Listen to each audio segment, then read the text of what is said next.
શિક્ષણ એ કોઈ પણ રાષ્ટ્રના વિકાસનો પાયો છે અને સમાનતા બંધારણે આપેલો અધિકાર. પણ હવે યુજીસીના નવા કાયદાની ગૂંચથી બંને મુદ્દા વિવાદમાં સપડાયા છે, જેનાથી એક સવાલ ઊભો થયો છે કે આપણા ઉચ્ચ શિક્ષણ સંસ્થાનોમાં ખરેખર સમાન માહોલ અને તક મળે છે ખરો?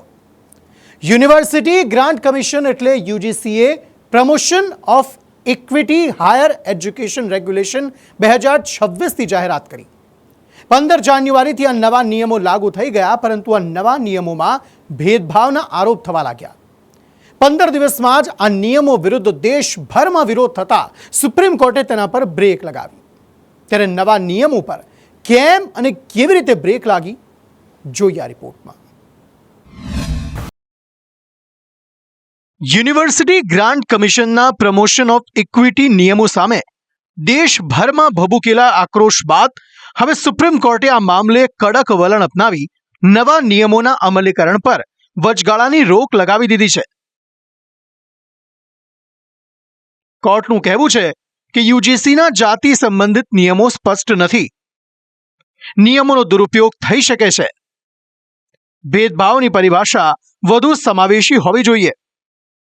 આ સાથે સુપ્રીમ કોર્ટે કેન્દ્ર સરકારને નિયમોનો ડ્રાફ્ટ ફરીથી તૈયાર કરવાનો નિર્દેશ પણ આપ્યો છે. સુપ્રીમ કોર્ટે કેન્દ્ર સરકારને નોટિસ પાઠવી નવા નિયમો અંગે જવાબ માંગ્યો છે. સુનાવણી દરમિયાન સીજેઆઈ સૂર્યકાંત અને જસ્ટિસ જોય માલ્યાની બેન્ચે મૌખિક ટિપ્પણી કરી કે શિક્ષણ એ કોઈ રાજકીય પ્રયોગશાળા નથી. આ સાથે સુપ્રીમ કોર્ટના નવા આદેશ સુધી 2012ના નિયમો જ લાગુ રહેશે. સંદેશ ન્યૂઝની ટીમે યુજીસી મામલે સુપ્રીમ કોર્ટના પહેલા અરજદાર અને વકીલ સत्यम पांडे સાથે ખાસ વાતચીત કરી હતી. यूजीसी के नए रेगुलेशन पर आज सुप्रीम कोर्ट ने रोक लगा दी, लेकिन इस मामले को लेकर सुप्रीम कोर्ट में जो पहली याचिका डाली गई थी उसके वकील सत्यम पांडे जी इस वक्त हमारे साथ बातचीत करने के लिए हैं. सर, सबसे पहले तो हमें यही बताइए कि आज सुप्रीम कोर्ट में यूजीसी के इस नए रेगुलेशन को लेकर के क्या क्या महत्वपूर्ण टिप्पणियां की गई, क्योंकि वो काफी अहम है और वो कहीं ना कहीं एक मैसेज भी है जो लगातार आप लोगों की तरफ से प्रोटेस्ट दर्ज कराया जा रहा था. इस सुप्रीम कोर्ट ने देखिए ये माना कि ये प्रोग्रेसिव न होकर रिग्रेसिव है और इसमें ये पोटेंशियल है कि ये इंडिया के यूनिवर्सिटी कैंपसेस को कास्ट लाइन से बांट सकता है. सुप्रीम कोर्ट ने माना कि ये जो रेगुलेशन है ये वेग है और इसमें सुधार की ज़रूरत है. तो कम से कम अभी फौरी तौर पे तो मान लिया गया है कि रेगुलेशन में कमियां हैं और इसीलिए आज ये एक बड़ी राहत मिली है जनरल कैटेगरी स्टूडेंट्स को, जिनके ऊपर हो सकता है जातिवादी होने और बाद में अपराधी होने का ठप्पा लग जाता, अब वो बच गए हैं. कि 2012 का जो रेगुलेशन था वो ज़्यादा प्रोग्रेसिव था और जो 2026 में आया ये रेग्रेसिव था. और हमारी ही बात पे सुप्रीम कोर्ट ने इस बात को माना और कहा, क्योंकि देखिए जो 2012 का रेगुलेशन था उसमें रैगिंग की परिभाषा दी हुई थी और हमने कोर्ट को ये बताया कि यूनिवर्सिटी की जो समस्या है वो जातीय विभेद नहीं है बल्कि रैगिंग है. પરંતુ સવાલ એ થાય છે કે રિફોર્મ્સના નામે આવેલા આ નિયમો કેમ વિવાદમાં સપડાયા? યુજીસીનો ઉદ્દેશ ઉચ્ચ શૈક્ષણિક સંસ્થાઓમાંથી જાતિવાદ ખતમ કરવાનો હતો. આ નવા નિયમ મુજબ જાતિ આધારિત ભેદભાવને વ્યાપક બનાવી તેમાં અન્ય પછાત વર્ગો એટલે ઓબીસીનો સમાવેશ કરાયો. જો કે અગાઉના ડ્રાફ્ટમાં જાતિ આધારિત ભેદભાવ સામે રક્ષણના દાયરામાં ફક્ત અનુસૂચિત જાતિ અને અનુસૂચિત જનજાતિનો સમાવેશ થતો હતો, પરંતુ હવે તેમાં ઓબીસીનો પણ સમાવેશ કરવામાં આવ્યો છે. આ સાથે યુજીસીએ ભેદભાવની વ્યાખ્યાને વિસ્તૃત બનાવી છે. પ્રત્યક્ષ જ નહીં પરોક્ષ રીતે થતું અપમાન, શિક્ષણમાં અસમાનતા અને માનવી ગરિમાને ઠેસ પહોંચાડતી કોઈ પણ પ્રવૃત્તિ ગેરકાયદે માનવામાં આવશે. આ નિયમના અમલીકરણ માટે શૈક્ષણિક સંસ્થાને ઇક્વિટી સેલ બનાવવાનો હતો, જેની કમિટીમાં સંસ્થાના વડા અને એસસી, એસટી, ઓબીસી, મહિલા અને દિવ્યાંગજનનું પ્રતિનિધિત્વ હોવું જરૂરી હતું. અને તેમાં જો કોઈ સંસ્થા આ નિયમોનું ઉલ્લંઘન કરે છે તો તેને અતિ ગંભીર પરિણામો ભોગવવા પડતા.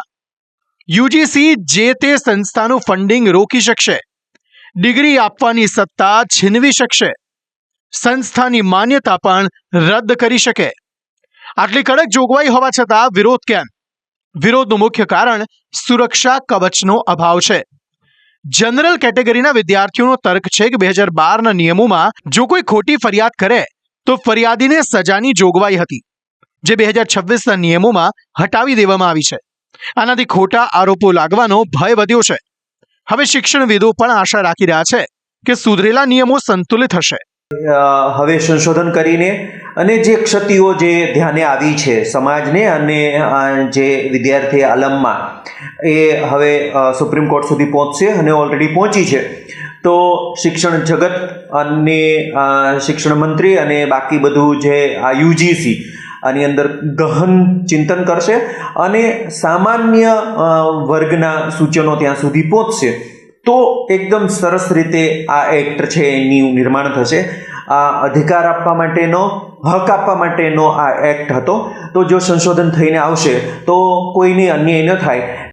યુજીસીના મુદ્દા પર રાજકોટમાં સવર્ણ સમાજની બેઠક મળી હતી, જેમાં પાટીદાર, બ્રાહ્મણ અને ક્ષત્રિય સમાજના આગેવાનો જોડાયા હતા, જેમણે પણ સુપ્રીમ કોર્ટના નિર્ણયને સવર્ણ સમાજ માટે આવકારદાયક ગણાવ્યો. સવર્ણ સમાજની મિટિંગનું આયોજન કરવામાં આવ્યું. મુખ્ય વિષય યુજીસીના કાયદાને સરકારે જે રીતે લાગુ કર્યું એનો વિરોધ કરવાનો વિષય હતો અને નામદાર સુપ્રીમ કોર્ટે જે સ્ટે આપ્યો છે તેને આજે બધાએ આવકાર્યો છે પ્રાથમિક દ્રષ્ટિએ.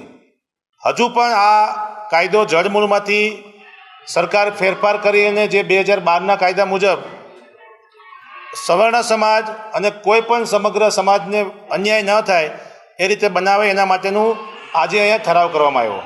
અને જે બિન અનામતના જે વર્ગો એમાં જે જ્ઞાતિઓ આવે છે એમને બધાને સાથે જોડી અને જે ખરેખર દરેક કોઈ રાજકીય પક્ષ નોંધ નથી લેતો એ બધા નોંધ લે એના માટેથી સંઘર્ષ એટલે કે પાટીદાર, બાહુબળ એટલે કે ક્ષત્રિયો અને બુદ્ધિ એટલે કે બ્રાહ્મણો, આ ત્રણનો સમન્વય ચોક્કસથી આનું પરિણામ આવશે. એવો એક નિર્ણય લેવામાં આવેલો છે ગુજરાતની અંદર કે ભાઈ એક સ્વર્ણ સમાજની એક કમિટી બને અને જે કોઈ અન્યાય થતો હોય સવર્ણ સમાજ સાથે એમાં એના માટે લડત આપવી પડે તો ક્ષત્રિય સમાજ અને સવર્ણ સમાજ, પાટીદાર સમાજ, બ્રહ્મ સમાજ, ગોવાણા સમાજ બધા એકઠા થઈ અને એનો વિરોધ કરીએ. શિક્ષણ એ માત્ર ડિગ્રી મેળવવાનું સાધન નથી, પણ એક ન્યાયી સમાજ ઘડવાની પ્રક્રિયા છે. સુપ્રીમ કોર્ટની આ બ્રેક માત્ર કાયદાકીય રોક નથી, પણ એ તમામ વિદ્યાર્થીઓ અને શિક્ષણવિદો માટે આશાનું કિરણ છે, જેઓ માને છે કે શિક્ષણના મંદિરમાં બંધારણના મૂલ્યો જ સર્વોપરી હોવા જોઈએ. હવે જોવાનું એ રહેશે કે યુજીસી અને કેન્દ્ર સરકાર આ વિવાદ બાદ નિયમોમાં કેવા સુધારા કરે છે. કોર્ટે આ મામલે આગામી સુનાવણી 19 માર્ચના રોજ નક્કી કરી છે. ત્યારે શિક્ષણના આંગણે સમાનતાનો સૂર્ય ક્યારે ઉગશે તે જોવું રહ્યું. બ્યુરો રિપોર્ટ, સંદેશ ન્યૂઝ.